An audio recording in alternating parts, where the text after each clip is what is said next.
ఇక తెలంగాణలో టీడీపీ కీలక నేతలతో చంద్రబాబు మీటింగ్ నిర్వహించారు సార్. ఇక్కడ వాళ్ళ మిత్రుడి ప్రభుత్వమే ఉంది కాబట్టి తెలంగాణలో మళ్ళీ టీడీపీని యాక్టివేట్ చేసే పనిలో చంద్రబాబు ఇది ఒక వ్యూహంగా చేసిన పనిగా చూడొచ్చా? మిత్రుల ప్రభుత్వం ఉండడము శత్రు ప్రభుత్వంతో ఉండడం వల్ల యాక్టివేట్ చేయరు కదా. అట్లా అలా అని చెప్పి మిత్రుల ప్రభుత్వం ఉంటే యాక్టివేట్ చేయకుండా ఉంటారా? అందువల్ల దాని దీనికి ఏం సంబంధం అయినా మిత్రుడు రేవంత్ రెడ్డి చంద్రబాబు నాయుడుకు సాన్నిహిత్యాన్ని బట్టి అంటారు కానీ కాంగ్రెస్ ఏమైనా మిత్రుడా?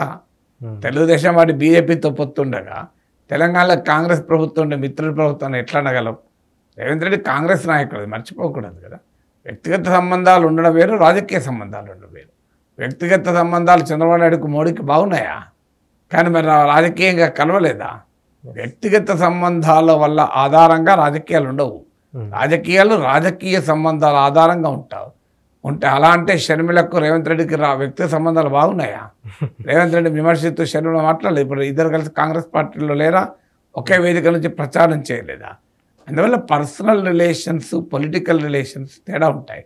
సో అందువల్ల చంద్రబాబు నాయుడుకు రేవంత్ రెడ్డికి పర్సనల్ రిలేషన్స్ ఉండవచ్చు. ఎందుకంటే ఆయన టీడీపీలో పనిచేశాడు కనుక.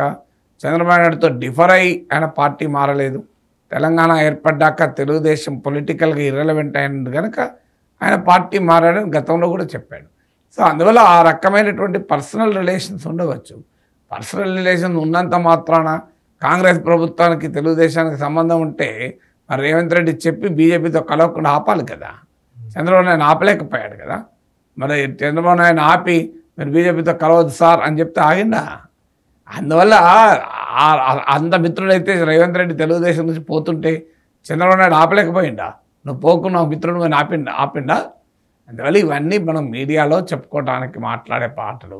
రేవంత్ రెడ్డి కాంగ్రెస్ ముఖ్యమంత్రి, కాంగ్రెస్ పార్టీ పట్ల తెలుగుదేశం వైఖరి ఎలా ఉంటుంది అన్న దాన్ని బట్టి రేవంత్ రెడ్డి పట్ల కూడా అలాగే ఉంటుంది.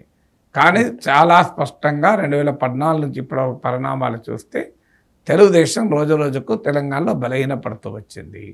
ఆఖరికి ఇటీవల అసెంబ్లీ ఎన్నికల్లో పోటీ కూడా చేయలేదు. తెలుగుదేశం కార్యకర్తలు, నాయకులందరూ పార్టీ మారారు.